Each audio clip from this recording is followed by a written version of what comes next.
उसने ध्यान नहीं दिया। उसे लगा कि भगवान श्री कृष्ण ने कहलवाया है कि ये मणि मेरे पास हो, तो उसने नहीं दी। सत्राजित का छोटा भाई था प्रसेनजित, एक बार भाई से वो मणि मांग करके और खेलने चला गया। खेलते खेलते जंगल में गया, पुनः लौटा नहीं। चर्चा हो उठी कि भगवान श्री कृष्ण को ये मणि देनी थी, नहीं दी, हो सकता है उन्होंने कुछ करवा दिया हो। कहते हैं भगवान श्री कृष्ण को ज्यों ही सूचना मिली वो पीछे पीछे गए जंगल में। वहां थोड़ी दूर जाकर के देखा तो प्रसेनजीत का शव क्षत विक्षत अवस्था में मिला। वहां से सिंह के निशान निकले, पीछे पीछे गए, थोड़ी दूर में वो सिंह भी मरा हुआ मिला। वहां से कुछ और भालू जैसे निशान मिले। वो एक गुफा में जा रहे थे। भगवान ने अपने सभी साथ में आए मंत्री संतरियों को रोका कि आप मेरा यहाँ 11 दिन तक प्रतीक्षा करें, उसके बाद आप चले जाइएगा। भगवान अंदर जाते हैं और एक कन्या उस मणि से खेल रही होती है। भगवान को देख करके वो डर करके भाग गई, रोने लगी। पिता जाम्बवान ऋक्षराज बाहर आए, भगवान ने मणि मांगी, क्रोधित हो गए, युद्ध हुआ। कहते हैं 27 दिन तक युद्ध चला। ऋक्षराज जाम्बवान इतने पराक्रमी थे। आप लोग सुंदरकांड का जब पाठ करते हैं तो उसमें पहले किष्किंधा कांड की जो अंतिम चौपाई आती है उसमें ऋक्षराज जाम्बवान कहते हैं एक घड़ी में 7 प्रदक्षिण त्रिविक्रम भगवान की कर दी थी उन्होंने। एक घड़ी माने 24 मिनट, 24 मिनट में और त्रिलोकी नापने वाले भगवान की 7 परिक्रमा ऋक्षराज जाम्बवान ने की थी, ऐसा शास्त्रों में उद्धृत है। ऐसे ऋक्षराज जाम्बवान 27 दिन तक युद्ध होता है। अंत में भगवान ने 28वें दिन एक जोर से मुष्टिक प्रहार किया और ऋक्षराज जाम्बवान गिरे, खून निकला। तो उन्हें स्मरण हुआया कि मैंने भगवान राम से कहा था कि हे प्रभु, आपने रावण को मार दिया, कुंभकर्ण को मार दिया, लेकिन मेरे जैसा कोई पराक्रमी बलवान मुझे मिला नहीं, मैं किसके साथ लड़ूं? भगवान ने कहा आप चूंकि मेरे मित्र वर्ग में हैं, सलाहकार वर्ग में हैं, तो मैं आपसे कैसे लड़ सकता हूं? हाँ, आपके बल का अभिमान चूर करने के लिए मैं आपको एक अवसर अवश्य दूंगा। तब भगवान ने कृष्णावतार में उनको ये अवसर दिया। उन्होंने कहा प्रभु अब मैं पराजित हुआ हूं तो आपको एक मणि नहीं दूंगा, आपको 2 मणियां दूंगा। एक अपनी कन्या जिसको मैंने बड़ा संभाल के पाल पोस के रखा आपके लिए, नाम है जाम्बवती। कहीं कहीं संतों ने प्रसंग ये भी दिया है, यहाँ उसका उल्लेख नहीं है, लेकिन कौशिकीय संहिता इत्यादि में आता है। संत कहते हैं कि जाम्बवती थोड़ी जाम्बवन, जैसे पिता हो वंश हो वैसा संस्कार आ जाता है, तो थोड़ी कुरूप थी, लेकिन चूंकि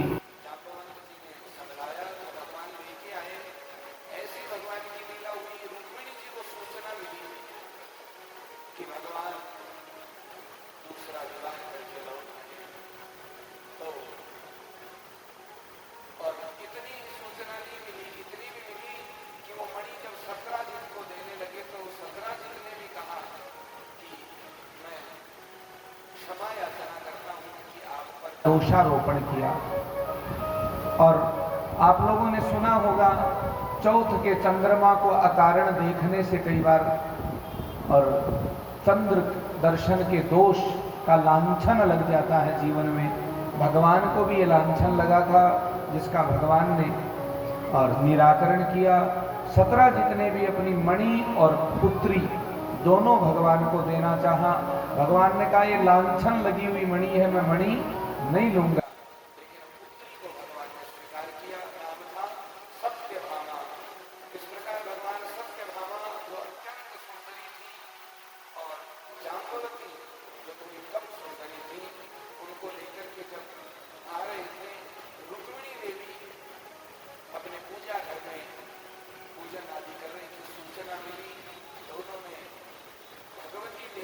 प्रार्थना की, हे देवी मां, भगवान यदि उनको अपने संग ला रहे हैं तो कोई विशेष कारण होगा, लीला है, किंतु वो जैसी भी हो मुझसे अधिक सुंदर न हो। वो सुंदर हो लेकिन मुझसे अधिक ना हो, इतना कहना था कि जाम्बवती भी वैसी हो गई। सत्यभामा और जाम्बवती दोनों रुक्मिणी जी जैसी ही। सत्यभामा तो थी ही सुंदर, लेकिन जाम्बवती भी उतनी ही सुंदर हो गई। और इस प्रकार भगवान उनको लेकर के आते हैं।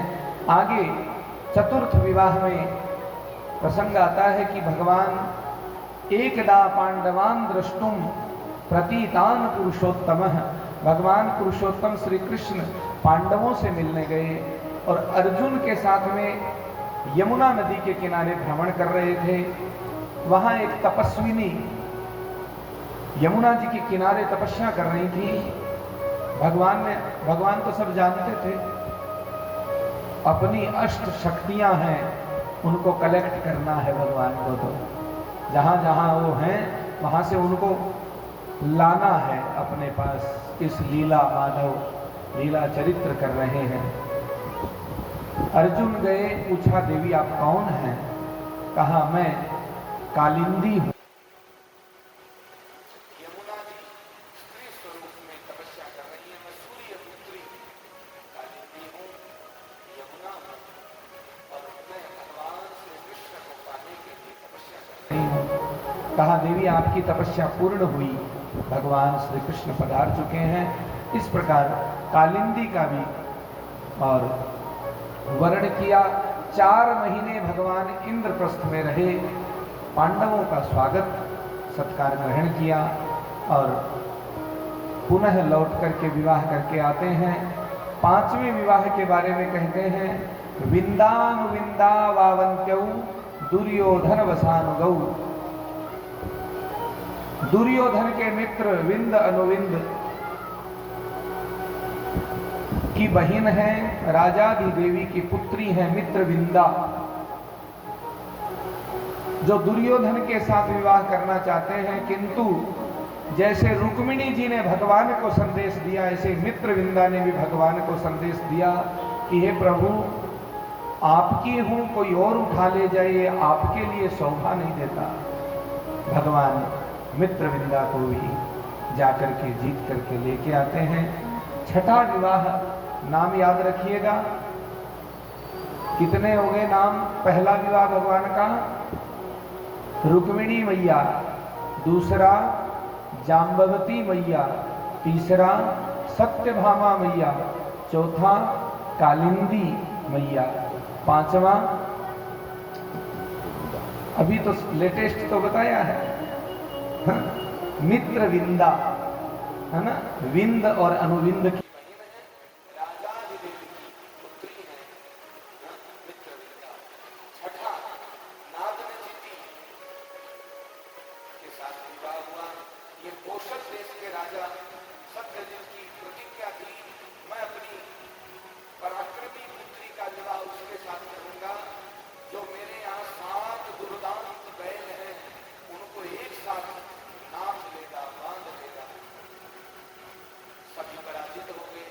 भगवान सबके सामने तो एक दिख रहे थे, लेकिन भगवान ने अपने 7 रूप बनाए, सातों को एक साथ पकड़ा, नाथा खूंटे में बांध दिया, नागनी जी थी भगवान की हो गई। इस प्रकार 7वां विवाह भद्रा श्रुत कीर्ति राजा की पुत्री है भद्रा देवी, उनके साथ हुआ।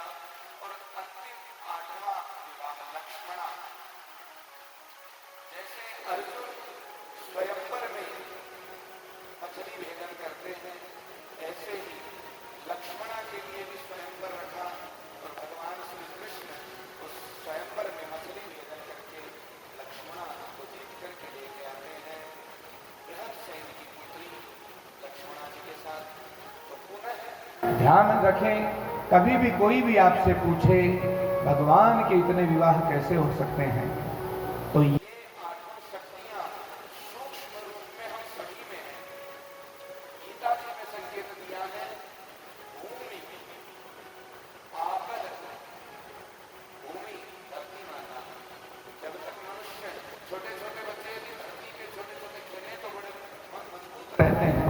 ये भूमि की शक्ति है जो आजकल के बच्चों को नहीं मिल पाती। टाइलों